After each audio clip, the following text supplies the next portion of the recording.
వండిన వెంటనే తింటే ఒక రుచి ఉంటుంది, చల్లారాక తింటే ఒక రుచి ఉంటుంది, నెక్స్ట్ డేకి తింటే ఇంకా రుచిగా ఉంటుంది. అదే అండి మీకు అర్థమవుతుంది కదా చేపల పులుసు. అన్నంలో తిన్నా, రాగి సంగటిలో తిన్నా చాలా చాలా బాగుంటుంది కదా. మరి చాలా సింపుల్ గా ఎలా చేయాలో చూసేయండి. చేపల పులుసుకి ఆయిల్ ఎప్పుడు కొంచెం ఎక్కువగానే వేసుకోవాలి. ఆవాలు, జీలకర్ర, పచ్చిమిర్చి, ఉల్లిపాయ ముక్కలను వేసి ఇలా కలుపుకొని ఫ్రై చేశాక 3 స్పూన్ల ఫ్రెష్ అల్లం వెల్లుల్లి పేస్ట్ ను వేసి పచ్చివాసన పోయే వరకు 1 నిమిషం కలుపుకొని కొద్దిగా పుదీనా, కొత్తిమీర, కరివేపాకు, 1 స్పూన్ ధనియాల పొడి, 1 స్పూన్ గరం మసాలా పొడి, 1 స్పూన్ జీలకర్ర పొడి, 1/2 టేబుల్ స్పూన్ మెంతుల పొడి, 1 స్పూన్ పసుపును వేసి అన్ని కలిసేలాగా బాగా కలుపుకోవాలి. తర్వాత 5 స్పూన్ల కారం, రుచికి సరిపడ ఉప్పు వేసి కలుపుకోవాలి. తర్వాత గుప్పెడు చింతపండు నుండి తీసిన చింతపండు పులుసుని వేసుకోవాలి.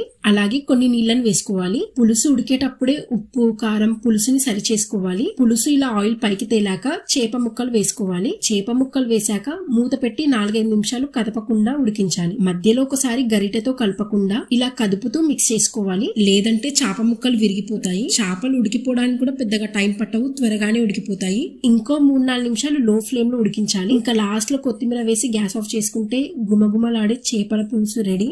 గ్రేవీ కూడా మంచిగా చిక్కగా వచ్చింది. టేస్ట్ అయితే చాలా చాలా బాగుంది. మీరు తప్పకుండా ట్రై చేసి ఎలా వచ్చిందో కమెంట్ చేయండి. సబ్స్క్రైబ్ చేసుకోండి.